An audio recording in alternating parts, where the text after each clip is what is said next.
Kenichi Hamada est un homme d'âge moyen et peu attrayant qui se retrouve transporté dans un autre monde avec rien d'autre qu'une compétence spéciale qui lui donne accès à un site de shopping médiocre. Tout commence lorsque Kenichi navigue sur le site de shopping Shangri-La sur sa tablette. Soudainement, il est tiré dans une forêt inconnue et la tablette disparaît de ses mains.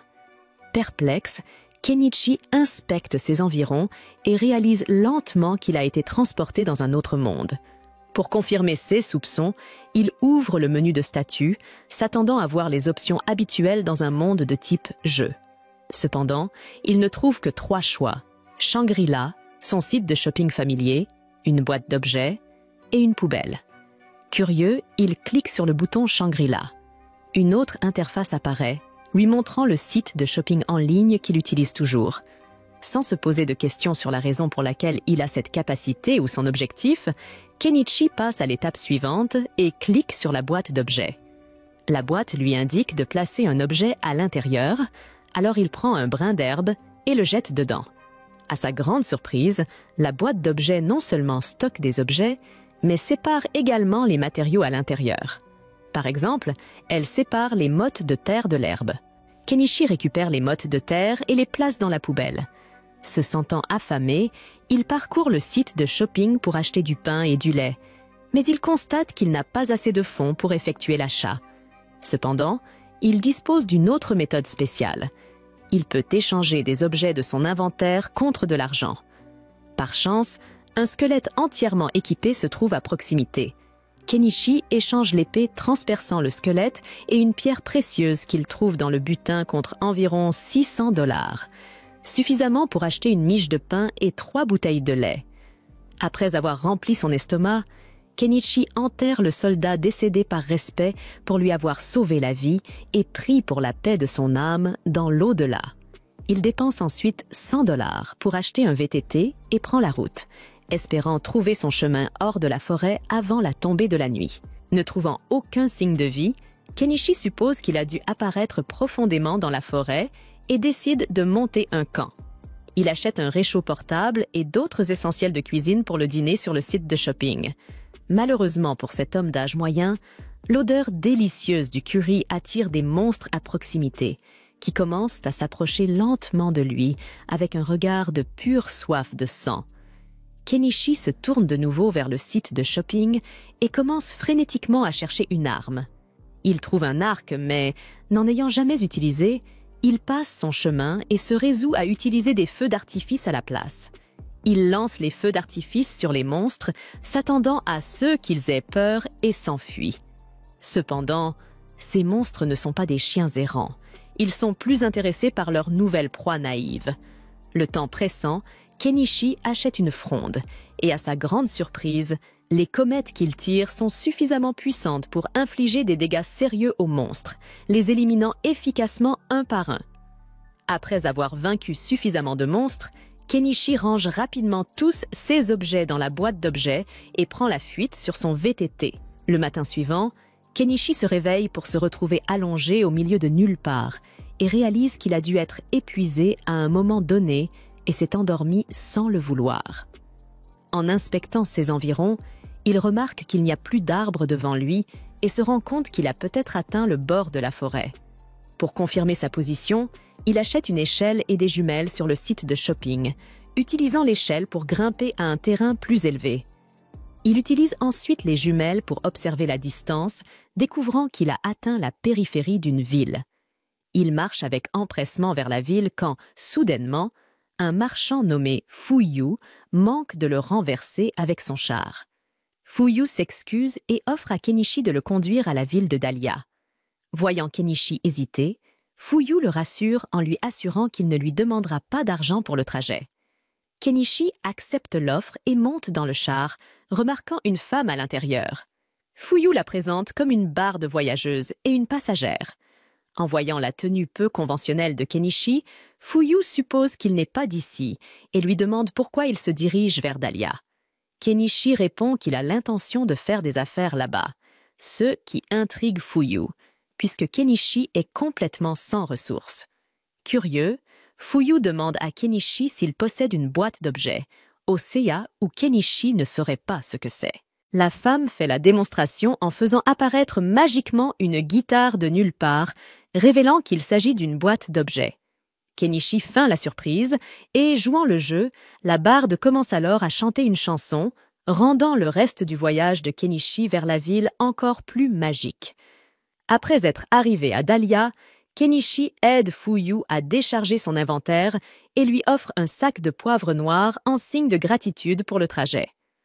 En apprenant que Kenichi a l'intention de faire des affaires dans la ville, Fuyu devient préoccupé et lui chuchote un avertissement. Vendre du poivre est dangereux, car un syndicat puissant contrôle le commerce des épices, malgré tout. Fuyu accepte le cadeau, mais insiste pour donner à Kenichi des pièces d'argent et de cuivre en échange, ne voulant pas l'accepter gratuitement. Après que Fuyu soit parti, Kenichi fait ses calculs et réalise que le poivre noir qu'il a acheté pour $6 sur le site de shopping était évalué à $600 ici. Cette révélation l'excite, car il reconnaît le potentiel de devenir extrêmement riche avec un minimum d'efforts en échangeant des biens entre les deux mondes. Kenichi se dirige vers une auberge locale pour trouver un endroit où séjourner et rencontre l'aubergiste, Azalea.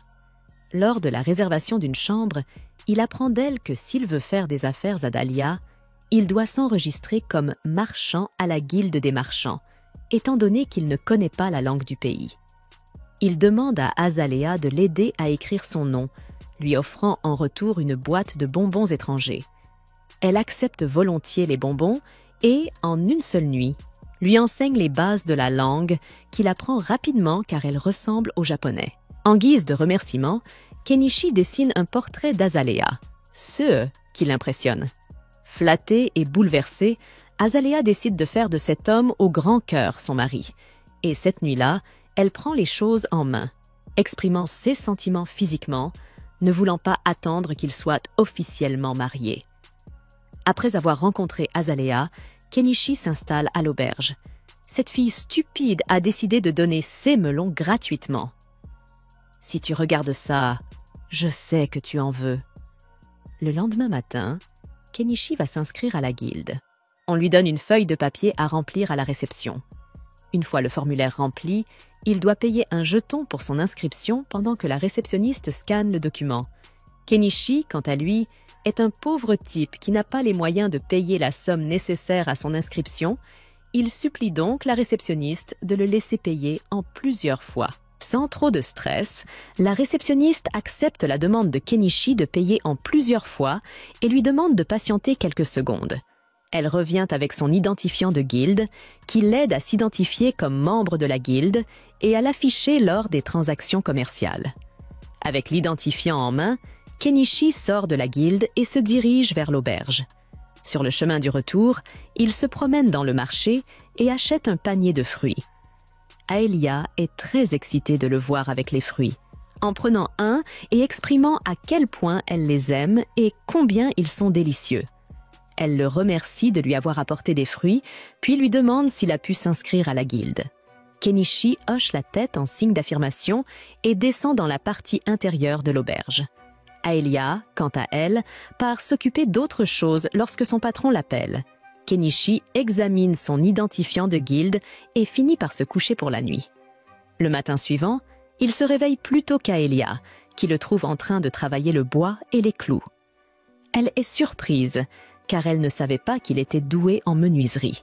Elle loue encore plus ses compétences lorsqu'il lui montre les pinces à linge qu'il a créées, qui sont durables et attrayantes. Elle lui demande si elle peut en fabriquer pour elle-même et s'il prévoit de les vendre. Dans leur ville, ils utilisent des pinces à linge en plastique qui se cassent souvent ou se déforment. Ce stupide Kenichi n'a jamais pensé à les vendre, mais après avoir raisonné avec Aelia, il décide d'ouvrir immédiatement un magasin pour son entreprise de menuiserie. Le jour même, il se rend au marché et s'assure un emplacement pour vendre ses produits. Une fois sur place, le propriétaire du magasin à côté de lui se demande pourquoi il est venu les mains vides, jusqu'à ce que Kenichi invoque son kiosque à partir de sa boîte d'objets magiques. Il expose ses pinces à linge et d'autres articles à vendre, et il ne faut pas longtemps avant qu'un acheteur se présente. Kenichi lui souhaite la bienvenue, vend les pinces à linge et ils échangent des plaisanteries et quelques informations. Ils continuent ainsi pendant un certain temps avec d'autres clients jusqu'au soir. Kenichi a alors faim et décide de manger. Quelques minutes plus tard, un autre acheteur se présente, mais celui-ci est différent. Il a un sabre à son côté et est habillé de façon très responsable, dégageant une aura de grande classe. Kenichi pense que cet homme pourrait avoir beaucoup à offrir. Le jeune homme prend un couteau qu'il trouve séduisant et en demande le prix. Il perd presque la tête lorsque Kenichi lui dit qu'il coûte 2 silvers. Cependant, après avoir réfléchi un moment, l'homme trouve que le prix est justifié. Il change alors d'avis et décide d'opter pour un couteau long. Kenichi ne possède pas de grand couteau, mais il offre au jeune homme quelque chose d'encore plus précieux et attirant, une épée très longue, tranchante et brillante. Les yeux du jeune homme s'illuminent d'excitation, mais sa joie disparaît rapidement lorsqu'il entend le prix. Il pousse un cri de terreur lorsque Kenichi lui annonce que l'épée vaut un or. Bien que l'épée semble très bonne et durable, le jeune homme a du mal à refuser. Alors qu'il réfléchit sérieusement à ce qu'il doit faire, ils sont interrompus à la boutique. Avant qu'il n'ait le temps de continuer la négociation, une belle jeune femme, qui vient d'une lignée de monstres de la ville, fait son apparition. Elle est à peine à 1 pouce du propriétaire de la boutique et on dirait qu'elle veut l'embrasser. On pourrait penser qu'elle veut échanger ses lèvres contre ses biens après avoir joué un petit numéro de théâtre. Pendant ce temps, les serviteurs, dont l'apparence ressemble à de véritables monstres, aperçoivent un des tapis que Kenichi a utilisé pour construire son kiosque. Initialement, il pense à le récupérer, mais il réfléchit à le vendre et à en construire un autre pour lui-même. Il accepte de le vendre, mais les monstres maladroits ont du mal à en calculer la valeur, leurs esprits lents rendant la tâche difficile. Les autres propriétaires de magasins calculent le montant total, paient Kenichi, et lui disent au revoir. Le jeune homme, qui avait observé les monstres, décide d'acheter l'épée longue pour un or. Il voit la sincérité et le professionnalisme dans les affaires et les produits de Kenichi. Ce soir-là, Kenichi retourne à l'auberge après avoir réalisé un bénéfice important, ayant réalisé de grosses ventes pour la journée. Il paie les journées qu'il a passées à l'auberge et met de l'argent de côté pour le paiement échelonné de son inscription. Plus tard dans la soirée, alors qu'il se plonge dans un bain, Kenichi se sent insatisfait et décide d'acheter un grand tambour. Il prévoit de le mettre sur le feu pour prendre un bain chaud avant de se coucher. Cet abruti déraisonnable aurait pu se contenter d'un simple bain, mais au lieu de cela, il dilapide son argent. Plus tard dans la nuit, alors que Kenichi réfléchit à tous ses exploits et aux nouveaux objets qu'il a récupérés, il est fier de lui. Il se demande pourquoi il a été téléporté dans un autre monde et réfléchit à la meilleure façon de s'y retrouver. Pendant ce temps, dans une forêt lointaine, une jeune fille nommée Anémone lutte pour sa survie. Elle souhaite vivre comme un humain et manger de la bonne nourriture. Alors qu'elle navigue dans la forêt, une voix l'appelle, mais au lieu de répondre, elle s'enfonce dans la brousse. Le lendemain, Kenichi se réveille à nouveau tôt pour préparer son étal et poursuivre son plan. Tout comme lui, Hanama répète cette routine avec son tapis. Alors qu'il organise les colliers dans le magasin, il réfléchit qu'ils ne sont peut-être pas en quartz ou en diamant, mais le zirconium et le verre taillé devraient tout de même être assez précieux dans ce monde, et il se dit qu'il serait agréable d'attirer l'attention d'une femme avec eux. Pendant ce temps, Hanama s'approche, et en voyant les accessoires bien rangés, elle commente que le commerçant a toujours de bons articles en stock et veut savoir qui est le fournisseur. Mais Kenichi sourit et répond que c'est un secret commercial. À ce moment-là, Margaret, la même servante qu'hier, s'approche de Kenichi à la recherche de 100 pinces à linge, ce qui impressionne le marchand. En calculant l'argent qu'il va gagner, il sépare les articles avec enthousiasme, tandis que Margaret jette un œil pour savoir quand le collier sera mis en vente. Elle lui demande si c'est du diamant, et Kenichi lui informe que c'est fait de verre poli. En réalité, c'est de la zirconia, mais le vendeur garde cela pour lui. Il dit que l'article coûte 6 petites pièces d'argent, et la femme est surprise par le prix bas et lui demande de le réserver pour elle. Lorsque vient le moment de démonter son étal pour partir, Kenichi est abordé par les mêmes créatures qu'hier. Miley s'approche discrètement et sent des épices sur le commerçant. En entendant cela, les grands types supplient Kenichi de leur vendre des épices, bien que l'humain n'ait aucune idée de ce dont il parle. Hanama intervient et demande à la bête d'arrêter de faire des demandes déraisonnables aux nouveaux venus du marché, car il serait terrible s'il se retrouvait dans le viseur de Bekopa, le syndicat des épices. Avec cela, le trio de créatures se prosterne pour demander pardon, tandis que les habitants autour observent la scène et attendent un résultat, imaginant que le nouveau ne s'opposerait jamais à Bekopa, même si cela implique la seule nourriture des créatures. Ainsi, Kenichi comprend qu'il ne peut pas vendre d'épices, mais il se dit qu'il n'y a aucun problème à offrir de la nourriture préparée avec des assaisonnements. Il décidera donc de préparer de la nourriture, mais seulement cette fois, et ils devront manger près de la rivière, en périphérie de la ville. En entendant ces mots, la bête se lève joyeusement et Hanama demande à l'accompagner. Ne voulant pas perdre de temps, les créatures imposantes aident à démonter le stand du marchand en quelques secondes et l'emmènent à l'endroit mentionné. Une fois sur place, Kenichi demande à sa nouvelle amie de l'aider à couper des légumes, et elle lui demande si ceux sont vraiment des légumes à cause de leur couleur. Kenichi répond qu'ils viennent d'un pays étranger, mais qu'ils sont très savoureux. Pour diversifier le menu, les créatures attrapent quelques poissons et attendent impatiemment le repas. Lorsque la nourriture est enfin prête, ils s'excitent avec tout l'enthousiasme possible. Et lorsqu'ils goûtent ce type de nourriture préparée par un humain pour la première fois, ils en tombent follement amoureux dès la première bouchée.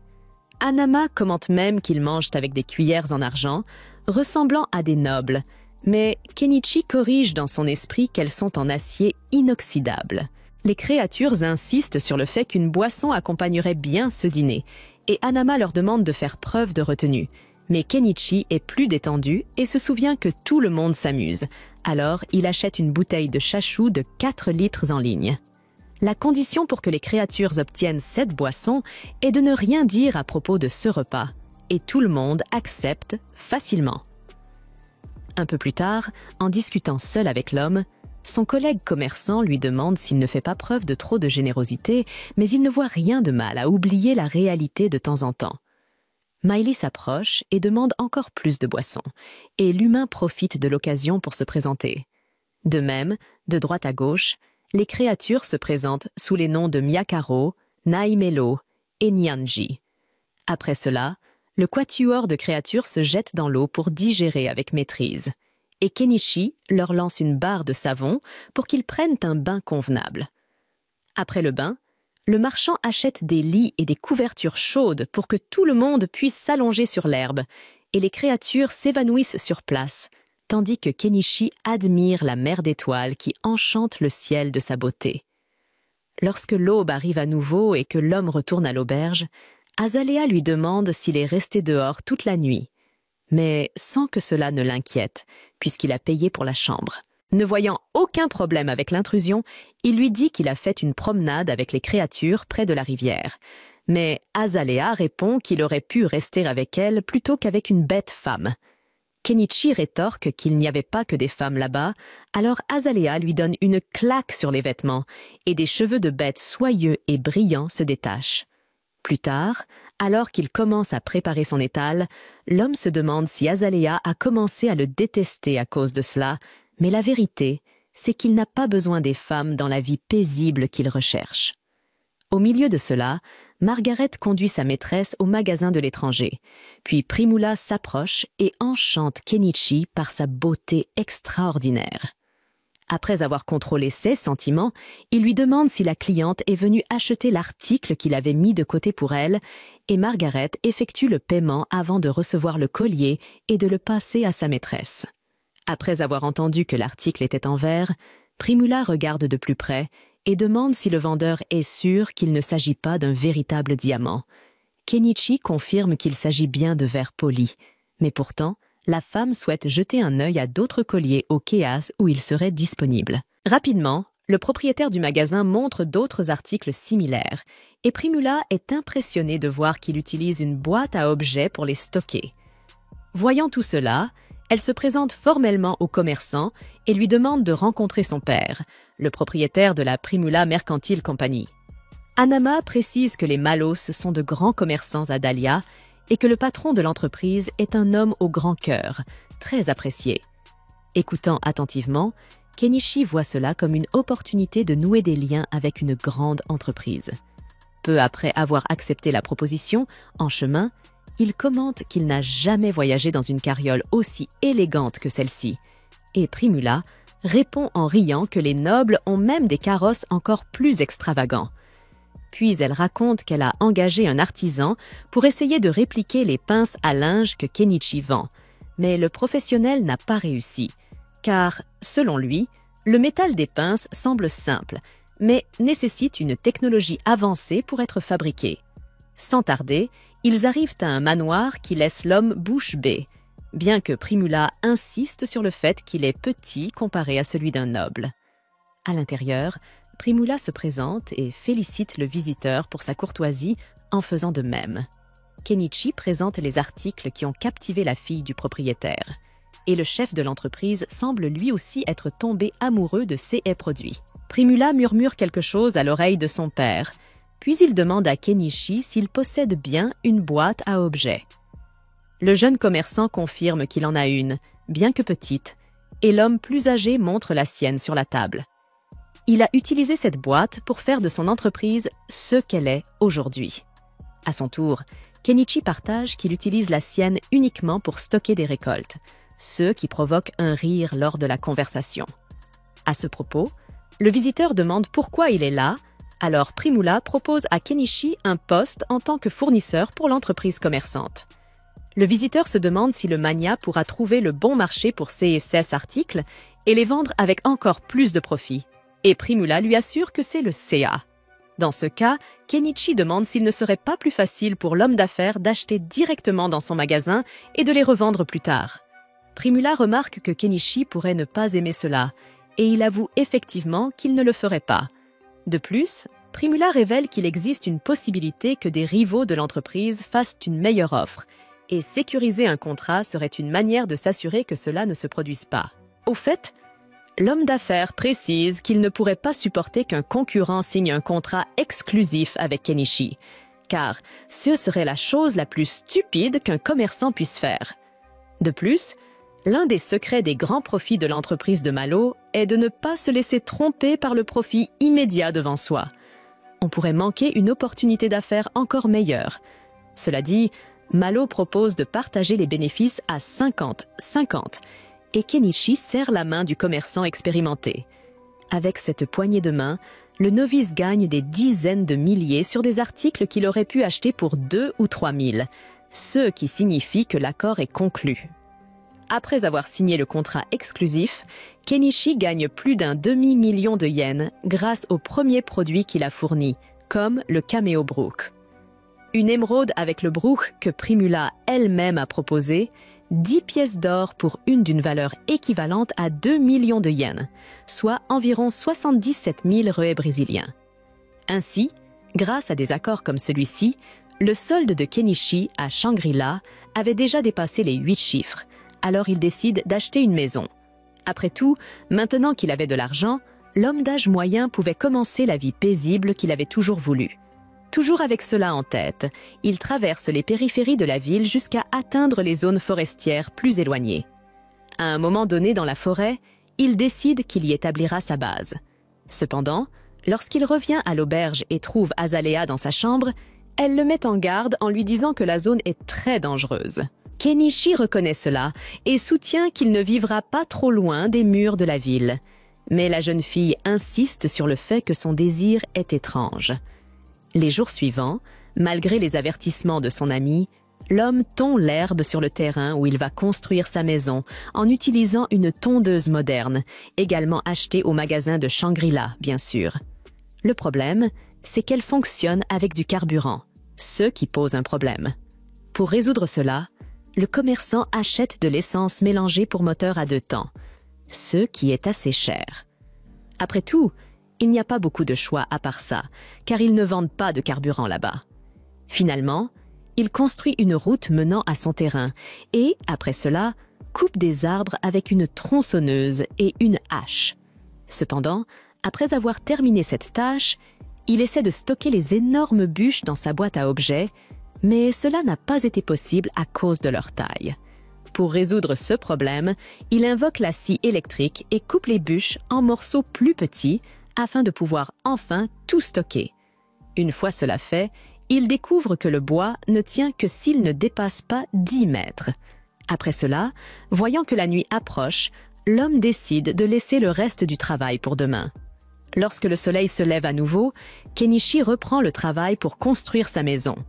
Seul avec une pelle, il creuse autour de la grande racine d'un arbre pour l'enlever du terrain où la maison serait construite. Cependant, en considérant qu'il lui reste encore beaucoup d'autres racines à déterrer et qu'il est déjà épuisé par la première, il jette l'éponge et achète une pelle mécanique. Le problème, c'est qu'il se rend vite compte qu'il a dépensé 1-2 millions de yens sur un coup de tête. Pour aggraver les choses, ce véhicule fonctionne au diesel, ce qui n'est pas vendu dans ce monde ni même à Shangri-La. Pour ne pas gâcher son investissement, l'homme achète du kérosène destiné au matériel de camping, mais avant de se débarrasser de l'excavatrice sur un coup de tête, il décide de la tester sur un générateur diesel pour éviter d'endommager le véhicule. Finalement, après tous ces tracas, il parvient à démarrer le générateur et célèbre son succès. Lorsque la nuit tombe, Kenichi prend un bain dans la rivière voisine, bien qu'il sache qu'il doit faire quelque chose contre les insectes avant qu'ils ne l'atteignent. À ce moment-là, l'homme se souvient qu'Azalea lui a recommandé une pierre répulsive contre les insectes vendue au magasin d'outils près du marché. Lorsque le matin arrive, Kenichi se rend là-bas et est accueilli par un vieil homme qui, selon le commerçant lui-même, ressemble beaucoup à un magicien. Alors que le vendeur commente qu'il n'a jamais vu Kenichi dans C&S Contrées auparavant, il lui explique qu'il vient de l'extérieur. Et le vieil homme montre un intérêt pour l'achat de produits intéressants en provenance de terres étrangères. Kenichi demande si le magasin possède des pierres anti-insectes. Le vendeur lui tend la main et l'informe qu'elle coûte 3 pièces d'argent, un prix que l'acheteur trouve trop élevé. Pour négocier, il offre 2 oranges, et le vendeur réduit le prix à 2 pièces d'argent en incluant les fruits dans le marché. Après avoir acheté la pierre, Kenichi installe sa tente et apprend de Manama que le vieil homme est une encyclopédie vivante sur Dahlia. Cela dit, l'homme remarque un avis de recherche sur le mur. Le criminel représenté est Chaga, le chef des bandits de la région. Pendant ce temps, au fin fond de la forêt, un homme vend la petite fille aux cheveux bleus qui est placée dans un carrosse rempli de filles. Cependant, le carrosse est attaqué par la bande de Chaga en cours de route. Pour en revenir au protagoniste, il s'amuse avec son nouveau jouet à moteur diesel, arrachant toutes les racines au milieu de son intrigue. Malgré l'effort, tout cela n'est que le fruit de son rêve d'une vie paisible dans ce monde, bien que son bilan après l'achat de l'excavatrice soit plutôt triste. Un peu plus tard, Kenichi rencontre à nouveau Malo et Primulette dans l'espoir de leur vendre du sel et du sucre pour en tirer un bon profit. Malo teste le sucre et est satisfait de sa qualité, mais il ne peut pas l'acheter à Kenichi.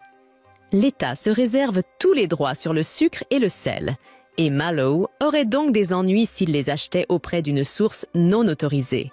Cependant, le bon côté des choses, c'est que les bijoux que Kenichi lui a vendus auparavant se vendent comme des petits pains, et Malo aimerait bien en acheter d'autres immédiatement.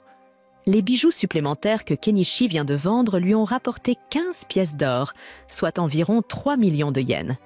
Il a donc maintenant assez d'argent pour acheter la cabane qu'il a trouvée dans son magasin. Pièces d'or, soit environ 3 millions de yens. Il a donc maintenant assez d'argent pour acheter la cabane qu'il a trouvée dans son magasin. Honnêtement, vous n'arrivez toujours pas à croire qu'il y a une cabane entière à vendre dans son magasin. Et ce, pour seulement 7 millions de yens. C'est presque trop beau pour être vrai, mais Kenichi ne veut pas rater l'occasion et achète la cabane.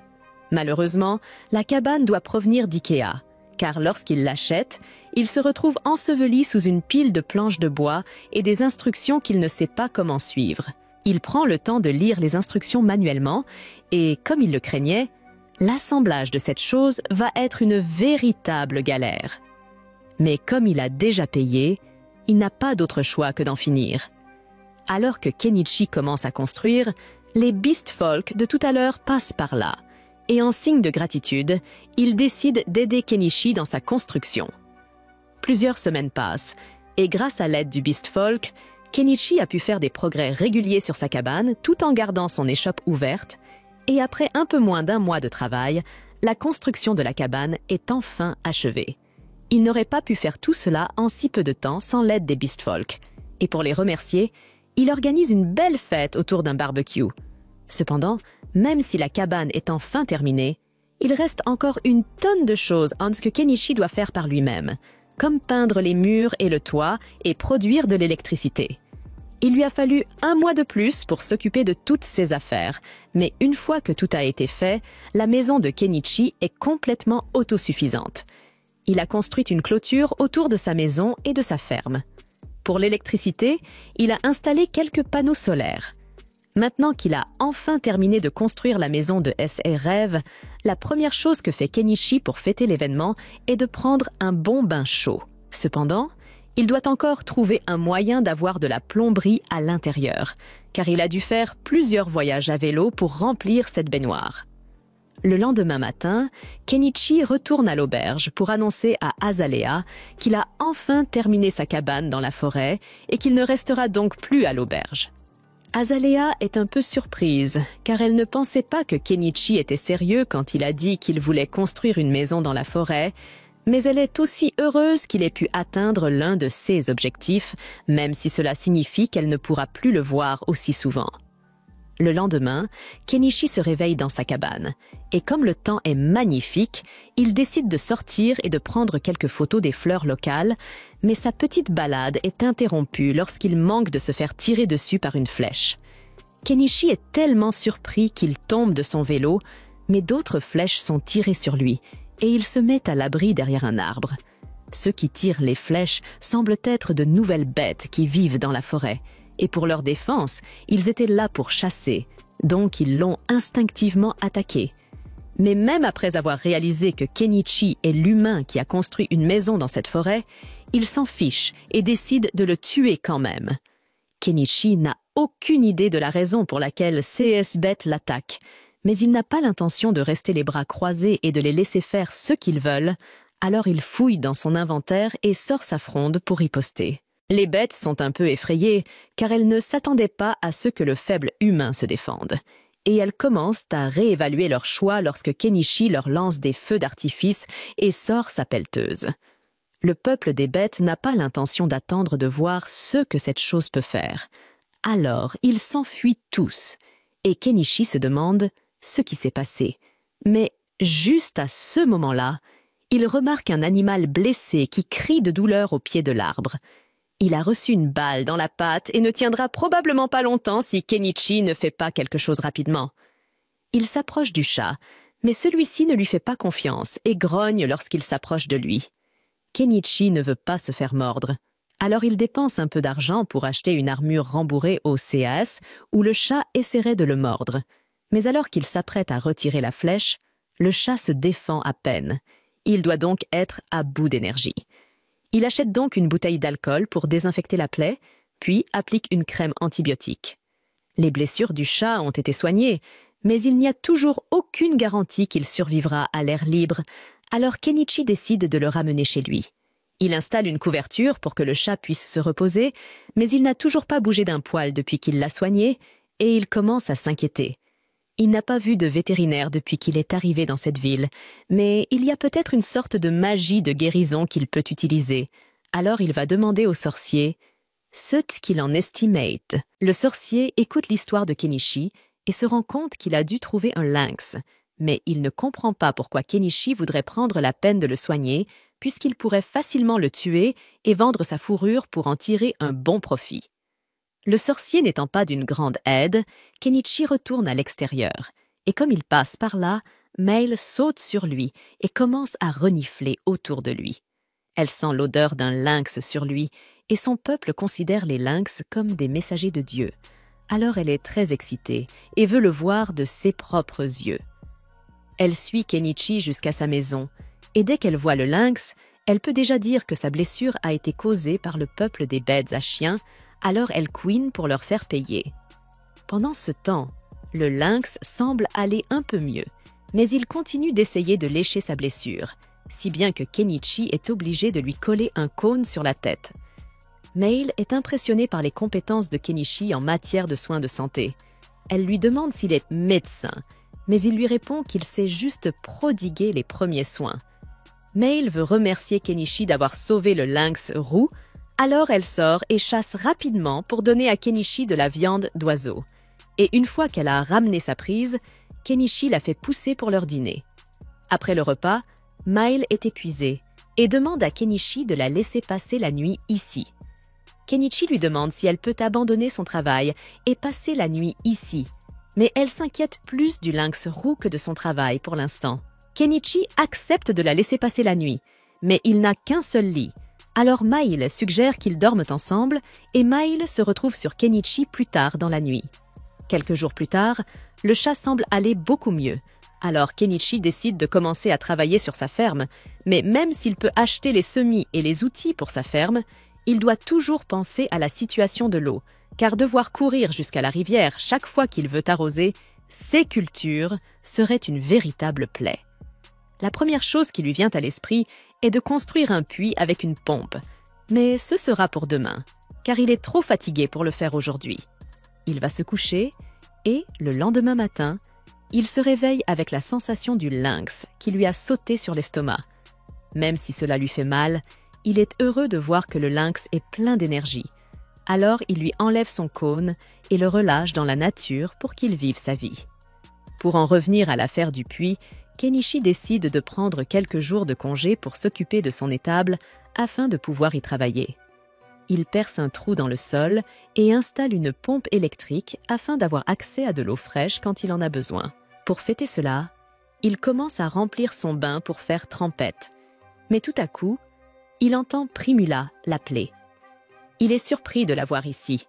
Alors Primula lui explique qu'il n'a pas ouvert son magasin aujourd'hui, qu'elle s'est un peu inquiétée et qu'elle lui a légèrement parlé de sa cabane en rondin et qu'elle a donc décidé de lui rendre visite. Elle est impressionnée par le fait que Kenichi ait pu construire tout cela tout seul, mais elle remarque alors la pelleteuse géante à côté de sa maison et elle lui demande. Ce qu'il en estime à Ted, Kenichi ne veut pas avoir à expliquer le fonctionnement de cette chose. Alors il dit qu'il s'agit d'un familier invoqué pour rester simple. Primula le croit totalement, mais maintenant elle pense que Kenichi peut faire de la magie. Alors il lui demande de garder le secret quand elle rentrera chez elle. D'ailleurs, à cette heure-ci, les portes de la ville ont dû être fermées, et Primula ne pourra plus rentrer chez elle. Primula le savait déjà. C'est pourquoi elle a l'intention de passer la nuit avec Kenichi. Et même lorsque ce dernier l'avertit qu'il n'a qu'un seul lit, elle insiste pour dire que c'est bon. À ce moment-là, elle remarque le tonneau derrière lui et demande à quoi il sert.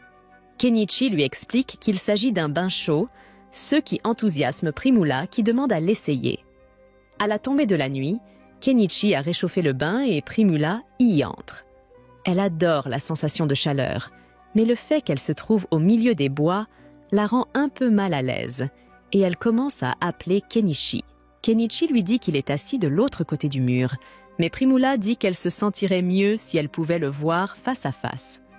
Après son bain, Kenichi lui donne un peignoir pour qu'elle s'y change et elle adore la chaleur qu'il dégage, alors elle demande à Kenichi s'il peut le lui vendre. Kenichi lui dit qu'il n'est pas à vendre, mais elle continue à le supplier et il finit par accepter de lui vendre quelques peignoirs. Primula n'en revient pas de la variété de produits que Kenichi a à sa disposition. Elle est persuadée qu'il deviendrait le plus grand marchand du royaume s'il essayait de le faire. Cependant, Kenichi n'est pas intéressé par un tel objectif, car cela lui causerait beaucoup d'ennuis s'il attirait l'attention des nobles de la région. Tout ce qu'il veut, c'est mener une vie tranquille et gagner suffisamment d'argent pour être à l'aise. Primula lui promet donc de faire tout ce qui est en son pouvoir pour l'aider à mener une vie tranquille. Un peu plus tard, ils vont se coucher. Mais Kenichi ne veut pas que ce qui s'est passé avec Miley se répète, alors il décide d'acheter un deuxième lit pour Primula pour la nuit, afin d'éviter tout incident. Pendant ce temps, dans le camp des hors-la-loi, Shaga semble avoir reçu un travail de la part de quelqu'un de très important, ce qui pourrait lui valoir des ennuis à l'avenir. Le lendemain matin, Kenichi ramène Primula à la maison et décide de parler à Malo des peignoirs dont Primula a parlé. Malo est intrigué par le tissu étrange. Il pense donc qu'il se vendra très bien. Et puisqu'ils sont sur le sujet, Kenichi décide de mentionner la possibilité de vendre quelque chose d'un peu plus épicé. Primula semble certainement intéressée, mais Malo rejette immédiatement cette idée. C'est à ce moment-là que Margaret entre dans la pièce pour apporter à Malo les registres qu'il avait demandés. Et puisque Kenichi semble un peu curieux, Malo explique qu'il est en train de réécrire tous les anciens registres parce que l'Empire vient de mettre en place un nouveau système brillant pour suivre les ventes appelé la comptabilité en partie double. Kenichi est surpris, car le système en partie double était courant au Japon. Cela lui rappelle aussi quelque chose que Malo avait dit à propos de l'influence croissante de l'Empire grâce aux nouvelles inventions d'un certain homme. En fait, Malo était sur le point de tester une des dernières inventions de cet homme, et à la grande surprise de Kenichi, il s'agissait d'une pompe à piston. Kenichi avait déjà des soupçons à ce sujet, mais pour qu'une personne invente aussi facilement une pompe à eau avec piston, cela nécessiterait des connaissances préalables sur son fonctionnement, ce qui signifie qu'il pourrait y avoir quelqu'un d'autre dans ce monde qui a été envoyé ici du Japon, et Kenichi est légèrement inquiet car il a désormais de la concurrence. Au cours des jours suivants, Primula rendrait occasionnellement visite à Kenichi et passerait la nuit chez lui. Mais ce soir est spécial, car elle va partir en mission pour un approvisionnement demain et ne pourra pas le visiter pendant un certain temps. Elle demande à Kenichi s'il a encore cette nuisette épicée, car elle aimerait la lui acheter. Alors Kenichi lui demande si elle essaie de séduire un homme, et Primula répond en disant que c'est lui qu'elle cherche. Kenichi ne sait pas comment répondre à cela, mais il ne pense pas que ce soit approprié pour lui d'avoir ce genre de relation avec Primula, surtout qu'il est ami avec Malo. Et Malo n'accepterait jamais que Primula se mette à fréquenter un vieil homme comme lui. Cependant, Primula dit à Kenichi qu'elle a déjà obtenu l'accord de son père, donc cela ne posera pas de problème. Malgré tout, Kenichi a encore beaucoup trop de choses à faire en ce moment. Il ne peut donc pas gérer une relation pour le moment et demande à Primula si elle serait prête à mettre la discussion sur la relation de côté pendant un certain temps. Primula comprend, mais elle dit qu'elle aimerait partager le même lit que Kenichi au moins une fois avant de partir, même si c'est juste pour dormir à côté de lui. Le lendemain matin, Kenichi reçoit la visite inattendue d'un chevalier, et il s'avère que c'est le gars à qui il a vendu son épée la dernière fois. Il s'appelle Norse Ball et a été envoyé ici pour enquêter, car on a signalé la présence d'un vieil homme étrange dans les bois, mais comme il connaît déjà Kenichi, il peut affirmer qu'il ne se passe rien de sinistre ici. Mais avant de partir, il raconte à Kenichi une nouvelle intéressante qu'il a entendue récemment. Il y a un mage dans l'Empire qui a créé ce merveilleux condiment appelé mayonnaise, et il est en quelque sorte vaincu de la conduite avec ce condiment. Pour Kenichi, il ne fait aucun doute que cet homme mystérieux doit venir du Japon, et avec tout ce qu'il a accompli jusqu'à présent, Kenichi se sent vraiment surclassé ici. Cela dit, ce n'est pas comme s'il allait croiser ce type de sitôt, alors le mois suivant passe sans incident. Kenichi est assis à son étal un après-midi lorsqu'il réalise que la caravane d'approvisionnement de Primula devrait bientôt rentrer. Il prévoit donc d'aller lui rendre visite plus tard dans la journée. Cependant, à ce moment précis, un énorme tumulte éclate sur la place du marché. Intrigué, il se lève pour voir ce qui se passe. Apparemment, une caravane a été attaquée par des bandits et tous les passagers ont été enlevés, y compris Primula. Malo est vu en train de supplier les aventuriers dans la rue d'aider à sauver sa fille. Mais puisque le bandit responsable de l'enlèvement n'est autre que le tristement célèbre hors-la-loi Shaga, personne ne veut prendre le risque de l'affronter. Dans ces conditions, l'ordre des chevaliers mettra plusieurs jours avant de pouvoir organiser une mission de sauvetage. Pendant ce temps, Primula est enfermée dans une cage par Shaga et ses hommes. Elle est encore indemne pour l'instant, mais uniquement parce que Shaga prévoit de la vendre à de nobles dépravés pour se faire plus d'argent. Quant à ses chances de s'échapper seule, elles sont pratiquement nulles. Malo sait que ce n'est qu'une question de temps avant que Primula ne subisse un sort terrible. Il est donc désespéré et se tourne vers Kenichi pour lui demander de l'aide. Kenichi n'a en aucun cas les compétences pour se battre, mais il tient énormément à Primula. Il finit donc par accepter de faire quelque chose pour la sauver. Cependant, il ne dispose pas des fonds nécessaires pour mener son plan à bien. Il explique donc à Malo qu'il va avoir besoin d'argent pour se préparer. Sans la moindre hésitation, Malo lui tend un sac rempli de pièces d'or. Il est prêt à donner chaque pièce qu'il possède, tant que Kenichi parvient à ramener Primula saine et sauve. Il lui indique que la base d'opération de Shaga se trouve dans les ruines, à 50 km à l'ouest de Dahlia. C'est une sacrée distance, alors Kenichi va devoir se trouver un moyen de transport. Il parcourt les véhicules disponibles dans sa boutique et finit par décider d'acheter un camion. Mais avant de procéder, il avertit tout le monde qu'il s'apprête à utiliser une magie d'invocation et leur conseille de reculer. Il se met alors à réciter une incantation absurde pour tromper l'assemblée et leur faire croire qu'il s'agit bien de magie d'invocation. Une fois son camion apparu, il grimpe dessus et demande si quelqu'un est prêt à l'accompagner au combat. Shaga a une énorme prime sur sa tête, donc s'ils parviennent à l'éliminer, tout le monde recevra une récompense conséquente. Cependant, aussi tentant que cela puisse paraître, personne ne répond à son appel. Shaga est une menace bien trop redoutable. Kenichi commence à s'inquiéter à l'idée de devoir affronter cette mission seule. Mais c'est alors que le lynx qu'il avait sauvé le mois dernier s'approche de lui. Même s'il ne parle pas le langage des félins, il comprend immédiatement que l'animal veut l'aider. En parlant de félins, Mile et les autres membres du peuple bête souhaitent eux aussi lui prêter main forte.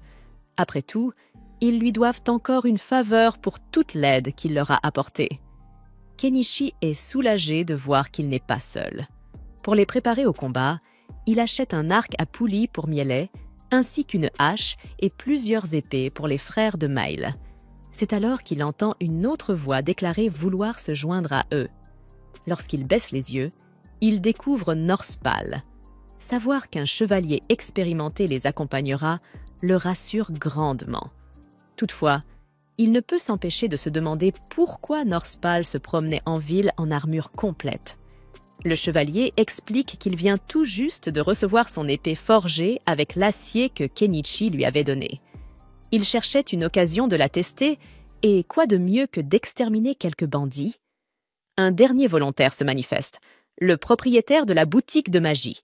Mais Kenichi tente de le dissuader, estimant que cette mission est bien trop dangereuse pour un vieil homme comme lui. Cependant, le vieil homme révèle qu'il était autrefois un mage, et bien qu'il soit âgé, ses sorts de feu restent aussi redoutables qu'à son apogée.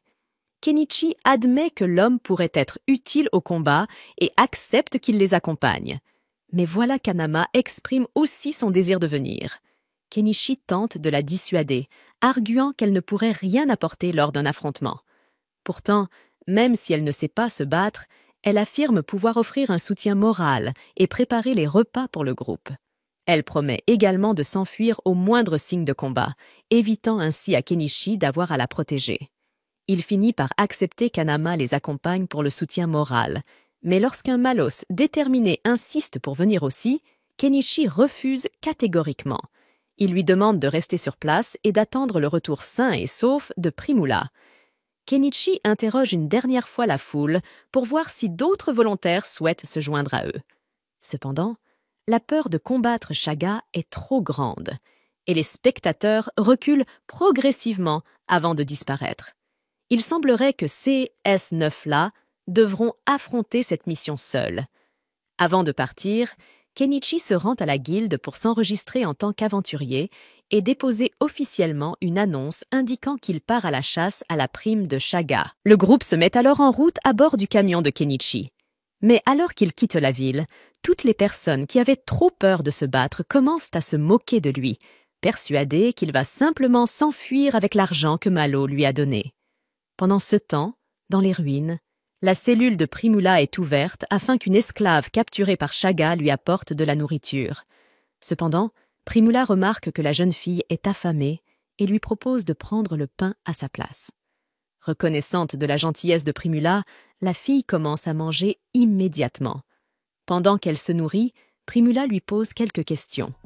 Elle découvre ainsi que la jeune fille est elle aussi retenue captive et lui demande si elle souhaite s'évader avec elle. La fille aimerait énormément s'enfuir, mais elle doute que ce soit possible dans leur situation actuelle. Toutefois, Primula est convaincue qu'il ne s'agit que d'une question de temps avant que de l'aide n'arrive pour elle. Après s'être approchés de la base, Kenichi et les autres font une pause pour se reposer. Une fois leur repas terminé, Kenichi réunit tout le monde afin d'organiser une réunion stratégique. Il élabore un plan d'assaut simple qui semble convenir à tous. Ainsi, chacun prend position et Mail est envoyé en éclaireuse pour observer les lieux. Kenichi parvient à rester en contact avec Mail grâce à des radios qu'il a achetées. Cependant, pour simplifier les choses, lorsque Mail l'interroge sur cet appareil, il lui répond simplement qu'il s'agit d'un artefact magique permettant de communiquer à distance. Une fois Mail en position pour jouer les éclaireuses, Kenichi et les autres montent dans le camion, laissant Hanama derrière pour sa propre sécurité. Sachant qu'il n'y a aucune garantie de victoire, Kenichi demande à Hanama de contacter la guilde des aventuriers s'ils ne reviennent pas d'ici 24 heures. Tard dans la nuit, il demande à Mail une mise à jour sur la situation des bandits. D'après ses observations, il semble qu'ils soient en pleine fête. En fait, la plupart des bandits sont ivres en ce moment, ce qui en fait le moment idéal pour attaquer. Avant de passer à l'action, l'un des hommes bêtes attire l'attention de Kenichi et lui tend une noix. Intrigué, Kenichi lui demande ce que c'est. L'homme bête lui explique qu'il s'agit d'une pilule destinée à lui faire oublier qu'il va devoir tuer des gens. Apparemment, cette explication suffit à Kenichi, qui mord dans la pilule sans hésitation. En un instant, il est plongé dans le trip le plus intense de sa vie. Kenichi ne sait plus très bien ce qui se passe, mais il se souvient de sa mission. Il s'installe alors au volant et fonce à travers la forêt comme un dément. Dans le camp des bandits, ces derniers continuent de festoyer sans se douter de rien. Soudain, alors que 2 d'entre eux remarquent l'approche du camion, ils sont abattus d'une balle dans la tête par Mail. Ensuite, ils doivent franchir la porte du château. L'ancien grimpe alors sur le toit du camion et lance un sort d'explosion, créant un énorme trou dans la structure. À ce stade, tout le camp des bandits est en alerte maximale. Mais il est déjà trop tard, car Kenichi et les autres sont à l'intérieur. Comme les bandits étaient en train de boire avant l'attaque, ils sont ivres et n'ont pas d'armure. Meili et ses frères en profitent pour éliminer rapidement les premiers qui s'approchent. Norspal descend alors du camion, ravi à l'idée d'enduire sa nouvelle épée du sang de ses ennemis. Kenichi est tellement impressionné par la force de Norspal qu'il baisse sa garde, offrant une opportunité à un bandit qui tente de le poignarder dans le dos. Heureusement, le lynx intervient à temps pour le sauver. D'autres bandits sortent des ruines, alors Kenichi décide de passer aux choses sérieuses et invoque sa pelleteuse pour les écraser. Les hommes bêtes continuent de faire de leur mieux pour éliminer le plus grand nombre possible d'ennemis, tandis que Norspal se pavane, démontrant sa supériorité sur les bandits. Alors que Kenichi tourmente les bandits avec sa pelleteuse, il déchire accidentellement un mur et découvre une multitude de prisonniers enfermés à l'intérieur. Il vérifie rapidement si Primula se trouve parmi eux, mais à son grand effroi, il réalise que Shaga avait anticipé leur mission de sauvetage. Le chef des bandits tient Primula en otage au sommet de la tour. Primula est soulagé de voir que Kenichi est réellement venu la sauver, mais Shaga, lui, est terrifié. Tous ces hommes ont été anéantis, et il n'aurait jamais imaginé que ses ennemis seraient aussi puissants. Cependant, même face à cette situation désespérée, Shaga pense toujours avoir l'avantage. Il ordonne à Kenichi et aux autres de déposer leurs armes immédiatement, sinon il poignardera Primula sur le champ. Tout le monde se fige, ne voulant pas risquer la vie de la jeune fille. Mais Kenichi, lui, n'a aucune intention de laisser Shaga s'en sortir aussi facilement. Alors que Shaga est distrait, Kenichi achète rapidement un pointeur laser et signale à Mail de tirer sur Shaga au moment opportun. Mail comprend le plan et Kenichi utilise le pointeur laser pour aveugler Shaga à l'œil. Dès que Shaga grimace sous la douleur, il lâche Primula et Mail prend le tir parfait, le touchant à l'épaule. Kenichi monte alors les escaliers pour sauver Primula, mais juste au moment où Shaga retrouve la vue et se prépare à frapper, la fille esclave utilise sa magie pour le faire tomber dans les escaliers. Avec Shaga étendu sur le sol, Mail réussit un tir précis à la tête, mettant fin à la menace une bonne fois pour toutes. Après la victoire et avec Primula en sécurité, le groupe envoie Mayanji à Dahlia pour annoncer la bonne nouvelle à Unama. Pendant ce temps, Kenichi range ses véhicules et achète des vêtements pour les prisonniers libérés. Tandis que tout le monde se nettoie, Kenichi remarque la petite fille et demande à Primula de l'aider à se laver. Primula regarde les ciseaux que Kenichi lui donne pour couper les cheveux de la fille et lui demande immédiatement si elle peut en acheter davantage, car cela ferait un article très populaire. Les autres femmes lui rappellent rapidement qu'elle est nue, ce qui la fait rougir et reculer, gênée. Une fois tout le monde nettoyé et habillé, Kenichi se présente à la petite fille, qui s'appelle Animon. Elle révèle qu'elle a une lettre importante à lui remettre. Une lettre dénonçant le noble qui finançait les enlèvements de Shaga. North Ball promet que ce noble sera tenu responsable de ses actes. Ainsi, l'incident prend fin et le groupe peut retourner en toute sécurité à Dahlia. Après une longue journée, tout le monde s'endort, épuisé par le voyage.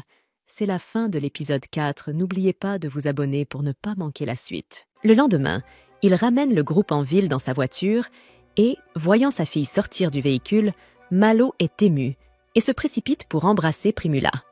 En homme d'affaires avisé, il fait des commentaires sur la qualité du chemisier de la jeune fille, ce qui les amène tous deux à convenir avec enthousiasme qu'il pourrait bien se vendre dans son magasin. Kenichi trouve étrange que leur retrouvaille sincère se transforme en réunion d'affaires jusqu'à ce que Malo le remercie personnellement pour ce qu'il a fait. Pendant ce temps, l'homme d'affaires demande à Kenichi s'il a placé le butin de la mission dans la boîte à objets et Kenichi confirme, embarrassé, que oui, après tout, sa boîte contient une quantité absurde de ferraille. La veille, pendant que les gens mangeaient, Kenichi a appris que les têtes des ennemis tués devaient être placées séparément dans la boîte à objets comme preuve de leur défaite, en identifiant les individus recherchés. Les bêtes précisent qu'il s'agit d'une pratique courante chez les aventuriers. Kenichi doit donc s'y habituer, d'autant plus que les têtes commencent à puer au bout d'un certain temps et qu'il faut s'y préparer. En entendant cela, Kenichi se rend compte que ce monde n'est pas une plaisanterie et, en parlant de plaisanterie, sa vie de loisirs et de paix semble se dégrader avec cette nouvelle peu charmante. Il finit par rassembler toutes les armes et armures prises aux bandits et il y avait environ 100 pièces d'or dans la cachette, plus des tapis, des boissons, des bijoux et tout ce à quoi on peut penser. Le tout fut placé dans la boîte à objets. Après avoir collecté les objets, le protagoniste propose aux prisonniers libérés de les ramener dans leur pays d'origine, mais aucun d'entre eux ne le souhaite, car leurs familles ont été tuées et ils n'auraient nulle part où aller. Kenichi leur propose donc de l'accompagner à Dahlia, une ville très peuplée, où ils pourraient chercher du travail et tenter de prendre un nouveau départ. Primula ajoute que la Malo Company pourrait les aider et cette offre séduit les femmes. Kenichi demande où se trouve le village d'Anamon et elle répond qu'elle est née en Europe. Malheureusement, Primula lui dit que c'est assez loin, à environ 800 km. Kenichi propose néanmoins d'emmener la fillette, mais elle refuse en secouant la tête. Anama soutient que l'enfant a dû être vendu pour réduire le nombre de bouches à nourrir, et Kenichi l'invite à se rendre à Dahlia avec tout le monde. L'homme commence alors à transporter tout le monde vers leurs lieux respectifs, chacun là où il veut être laissé. Au cours d'une conversation entre les femmes, un soir de repas au camp, Anama dit que la meilleure qualité d'un homme est son honnêteté. Primula demande si Kenichi serait un bon choix, mais l'aîné répond que non, car les hommes comme lui ne s'intéressent pas aux femmes. S'il trouve quelque chose qu'il veut vraiment faire, il laissera certainement une femme derrière lui pour le faire. Après avoir collecté les objets, le protagoniste propose aux prisonniers libérés de les ramener dans leur pays d'origine, mais aucun d'entre eux ne le souhaite, car leurs familles ont été tuées et ils n'auraient nulle part où aller. Kenichi leur propose donc de l'accompagner à Dahlia, une ville très peuplée, où ils pourraient chercher du travail et tenter de prendre un nouveau départ. Primula ajoute que la Mallow Company pourrait les aider et cette offre séduit les femmes. Kenichi demande où se trouve le village d'Anamon et elle répond qu'elle est née en Europe. Malheureusement, Primula lui dit que c'est assez loin, à environ 800 km. Kenichi propose néanmoins d'emmener la fillette, mais elle refuse en secouant la tête. Anama soutient que l'enfant a dû être vendu pour réduire le nombre de bouches à nourrir, et Kenichi l'invite à se rendre à Dahlia avec tout le monde. L'homme commence alors à transporter tout le monde vers leurs lieux respectifs, chacun là où il veut être laissé. Au cours d'une conversation entre les femmes, un soir de repas au camp, Anama dit que la meilleure qualité d'un homme est son honnêteté. Primula demande si Kenichi serait un bon choix, mais l'aîné répond que non, car les hommes comme lui ne s'intéressent pas aux femmes. S'il trouve quelque chose qu'il veut vraiment faire, il laissera certainement une femme derrière lui pour le faire. Kenichi entend cette partie de la conversation d'un air sévère, mais reste silencieux. Enfin, le lendemain, le voyage se poursuit et les anciens prisonniers retrouvent leur famille, pour ceux qui ont encore quelqu'un.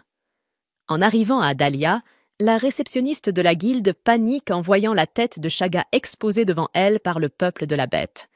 Un autre employé s'approche et demande combien de têtes les aventuriers ont, et Kenichi répond qu'il y en a 52, choquant tout le monde. Plus tard, alors que les membres de la guilde commencent à examiner les têtes, Kenichi s'écarte pour reprendre son souffle, mais le mage s'approche et remarque que la magie du jeune homme est exceptionnelle, tout comme sa boîte d'objets qui lui compliquera certainement la vie si les nobles découvrent ce qu'il sait faire. À ce propos, Kenichi se rappelle que tant que tout le monde se tait, tout ira bien, et que si les choses tournent mal, il partira tout de suite. À ce moment, Norspal arrive et annonce qu'il est sur le point de voir le seigneur local, le comte Asclepius. Kenichi lui demande s'il va rapporter que des nobles ont été impliqués avec Shaga et le chevalier confirme. L'inspection des têtes dure jusqu'au crépuscule et le paiement total s'élève à 861 pièces d'or. Au milieu de tout cela, le musicien commence à chanter à propos d'un groupe d'hommes-chats dirigé par le lynx, tandis que le propriétaire de la taverne rappelle à Kenichi la promesse qu'il avait faite qu'il serait amant lorsqu'il réussirait dans les affaires. Kenichi est impressionné par l'intuition de la femme qui s'emballe, car il n'a jamais dit qu'il avait gagné beaucoup d'argent. Alors il soutient qu'il n'a jamais fait une telle promesse. En larmes, la femme crie qu'elle n'était qu'une aventure pour cet homme, tandis que les clients lui rappellent qu'elle est là pour travailler, l'un d'entre eux ayant une tasse vide. Pendant ce temps, Kenichi ne prend pas le drame au sérieux et plaisante sur le fait qu'il est bien un adulte bon à rien.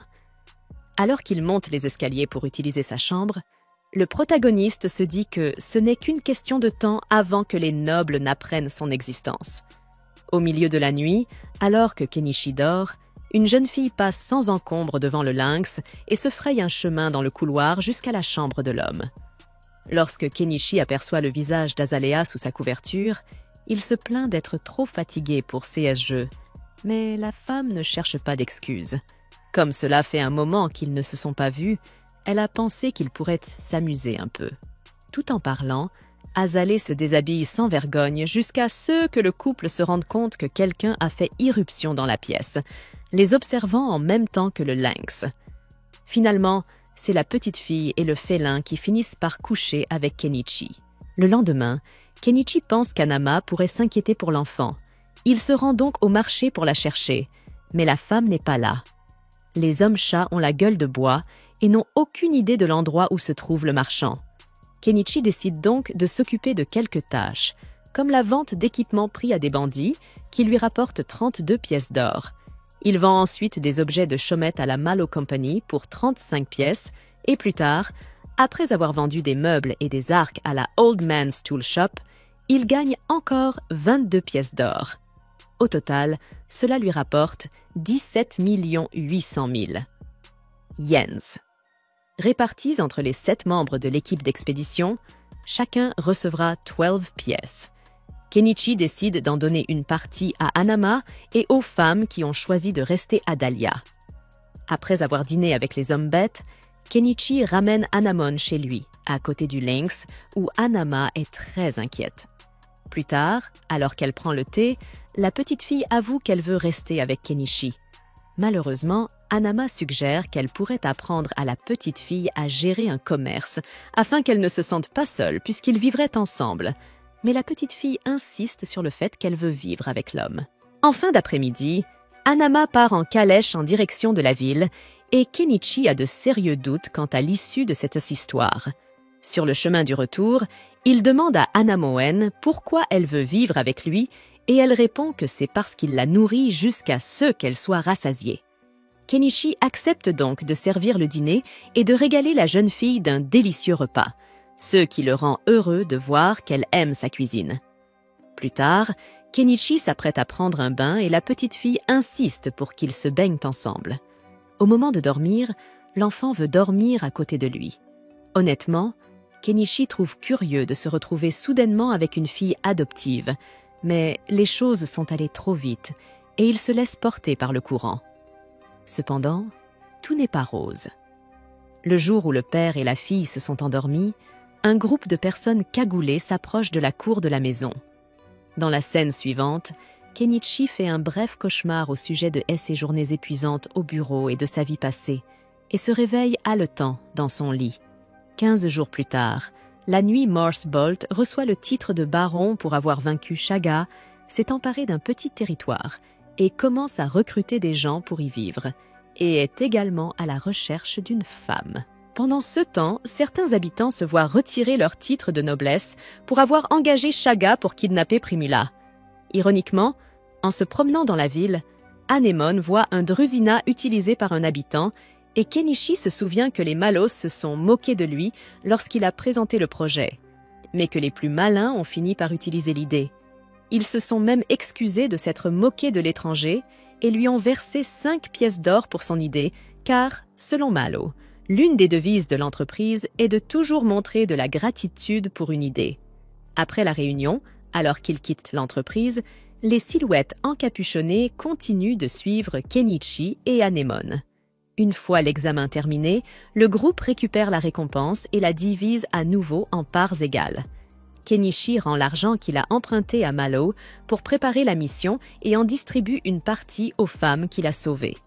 Quant à Hanama, elle accepte au moins une pièce d'or et offre même un fruit à Anémone. Où qu'il aille, Kenichi a l'impression d'être suivi, et cela devient encore plus évident lorsqu'il remarque un homme encapuchonné juste derrière lui. Il s'en rend compte et attrape Anémone par le bras pour s'enfuir, mais les silhouettes encapuchonnées parviennent à les coincer.